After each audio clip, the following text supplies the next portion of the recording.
The movie opens up in the experimental lab of USC Nevada, where Dr. Betruger is trying to connect with Phobos. Phobos is actually the Martian moon where they have built a testing lab. This is another experimental lab on Earth to connect in between through a teleportation device.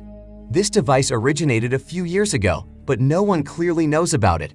One day they chose Dr. Burns to send from Earth to Phobos after studying it for several years to know its dimensions.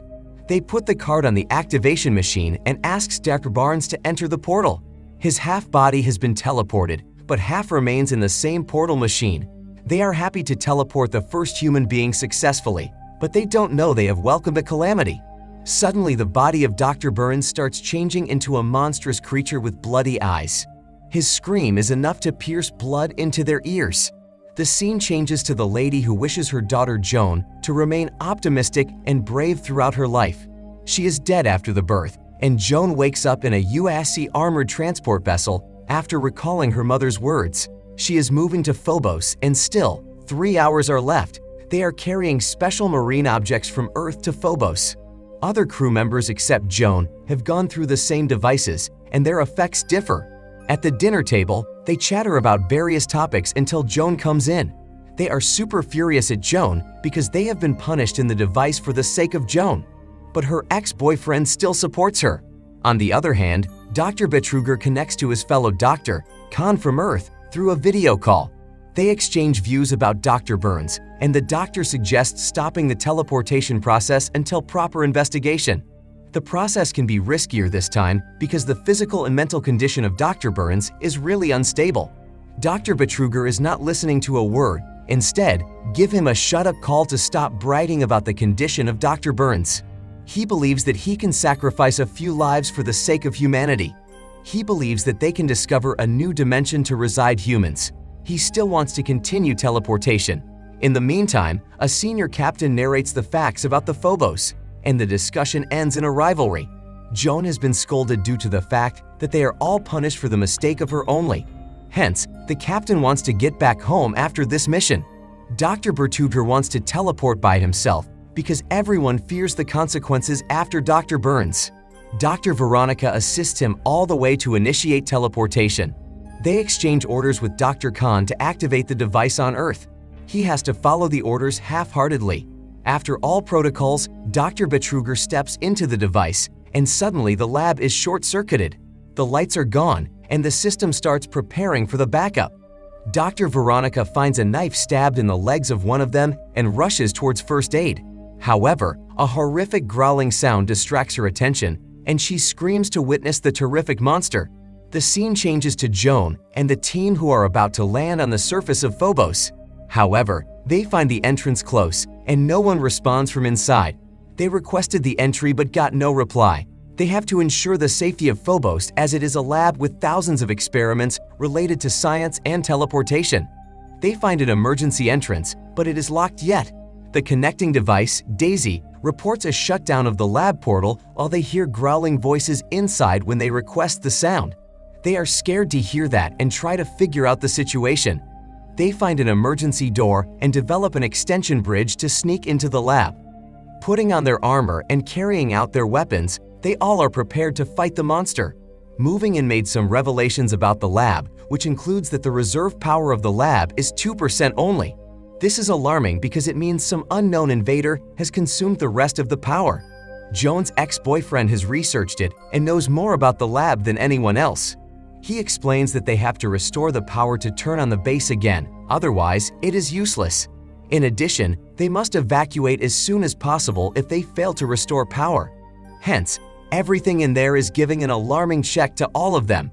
The senior captain split the members into 2 teams and sent one to find reactors to restore energy, while the other is responsible for getting into the main hall. Joan finds a dead body of a man with a cut head. They also find a bloody scripture on the mirror in a rare ancient language of Mesopotamia. It states that, "We will take what is ours." Hence, they move in with an increased heartbeat and scared minds. On the other hand, the monitoring manager of the traveling vessel leaves the seat to find the beer. In the meantime, the Phobos lab starts altering the navigation data, and he misses the notification. Alternatively, Joan and the team get confused with the doors and try to find the way out from level 2. Joan finds another doctor dead in the corridor who has turned blue and looks terrific. One of the crew members steps ahead to find his identity, but he attacks her simultaneously. Luckily, she thrashes her several times and he is shot dead by the captain. Joan's team member is rescued, but they cannot believe he is a human. Hence, the human-like monstrous creatures bit one of the crew members, and she is likely to turn into a zombie in no time. The captain tries to connect with Joan, but she wants to rescue all the unaffected, so she ignores the call from the captain. She takes her fiancé with her to rescue others. In the meantime, one of the doctors from the traveling vessel has been infected by the virus. They are fighting for their lives and to find the uninfected ones. However, zombies are all around and Joan kills them all. After she runs out of bullets, she slits their head with the knife and cuts their abdomen. She finds her teammate in one of them. Hence, the senior captain finds Dr. Veronica, a survivor but scared out of hell. They take her with them and finally meet at the end of the lab. They find a door to escape while Joan and other knights continuously shoot the dead. She has rescued her rival and also gets thrashed by Joan due to his show-off. He accepts it like a gentleman and both instantly move out of the place. While others are also chasing them to get out of here, they are reduced in number. They are out with 2 rescuers because the senior captain sacrifices his life for his crew members. He leaves himself behind secretively and continues fighting with the monsters. Also, shut the door so that Joan can't reach him. This is a real trauma for all of them, especially Joan. In addition, they find the Dr. Betrüger, one more survivor. She asks one of the doctors to spit out the truth, and she reveals that they found a clue about the alien's life, and they didn't stop. Until Dr. Betrüger interrupts and says that their intelligence is insufficient to process the information. Yet they ask about the whole thing authoritatively, so he starts telling the full thins. On the other hand, the monitoring manager is talking to Daisy, an electronic device, to control the device. He wants to get in, but she doesn't allow her until he notices a growling voice beside him. It is a demonic creature standing right behind him, ready to kill him. The scene changes to Joan the Dr. Betrüger, who reveals that they explored the alienatic gates several decades ago, which allow them to teleport. So they spent decades researching and cracking the codes of the foreign language, which was scripted on the gates. The day they perform the experiment, some demonic creatures made out of fire come out of the portal, and Dr. Betrüger tries to hide the truth. But Dr. Veronica reveals that these creatures were from hell, and they spread the virus. Joan commands them to leave the lab, but he wants to restore the energy of the lab because he can't just let loose all the years of experimenting. He gets into an argument, but Joan is not allowing him to do that because he has killed several people for his experiment. Finally, she motivates him to lose the lab, but it is revealed the restoration has already been started anonymously because it was already set in the system. They successfully reach the door of their spaceship and call the monitoring manager, but he doesn't respond. Daisy opens the door for them, and Joan clears the situation. They have escaped the lab and entered the spaceship safely, but are unaware of the danger ahead. Joan finds something off and starts looking for the monitoring manager, but finds him dead in his chair. The scratches are huge, not apparently by a human. Suddenly, the monster appears behind her. It is revealed that these monsters are multiple in number, and they kill most of their crew members in no time. They can throw fireballs, suck up their blood, and stab their nails into their bodies.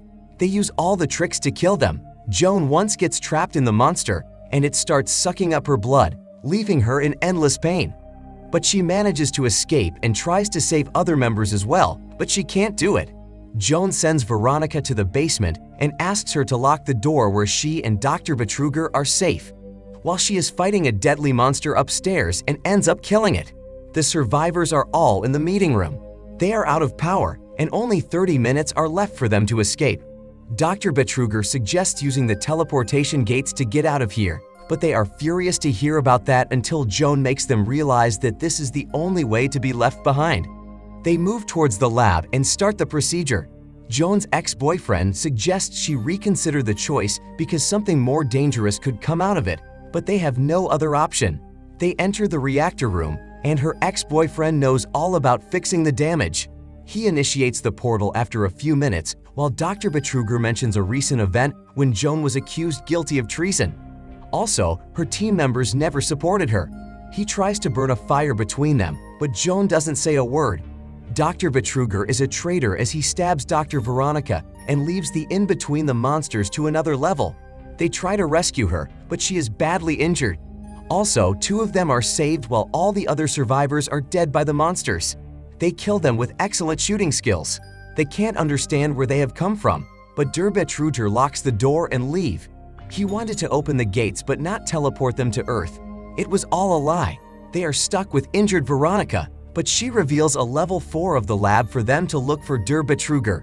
She also exchanges a pass to the lab. Joan and his ex-boyfriend are the only survivors now. He knows that the lab has a secret mini-lab only accessible to a few and comes with the elevator.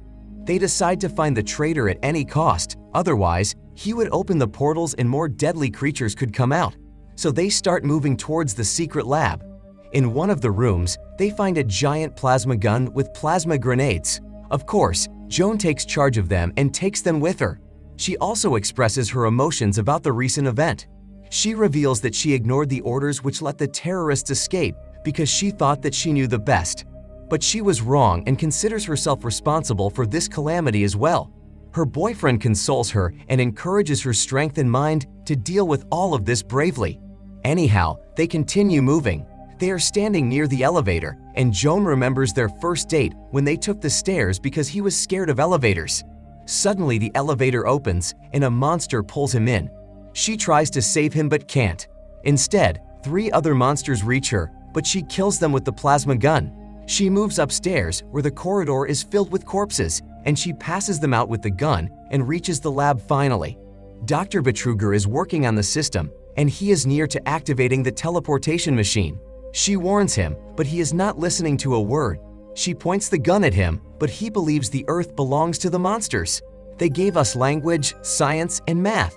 It is right for them to chase Earth. However, she finds 2 monsters coming her way with her ex-boyfriend, but she kills them. This is not easy for her to kill her ex-boyfriend, but she musters up her courage and shoots him dead. Dr. Betruger finds the chance and takes the gun in his hands. But she engages her in the conversation and takes the gun by flipping his arm. She shoots him dead, but he has a mysterious creature in his chest. He reveals that he is already dead and can't be dead anymore. He throws her into the activated teleportation device. She falls into hell, where she finds demonic creatures made of fire, and they call her pathetic. They are all ready to celebrate their victory and prey upon her. But she courageously takes her gun and shoots the leader. She finds herself in the darkest of times, disables the herd of monsters with the plasma grenade, and jumps back into the teleportation device. She is back on Earth in the experimental lab in Nevada, where Dr. Khan welcomes her. Also, he is expecting Dr. Betruger to teleport here because he contacted them earlier. Joan screams to shut the device because it is now revealed that the teleportation device is not just to move from Earth to Phobos, but it has one other dimension, hell. The monsters are coming out of hell through the device and killing their people. Dr. Khan doesn't take her revelations seriously and injects her with anesthesia. She kept screaming to shut the device, but they ignores her. Suddenly, they notice the growling sounds from the device and expect Dr. Betruger to come out of it. But Joan knows that there is no Dr. Betruger on the other side. The movie ends here. Thanks for watching.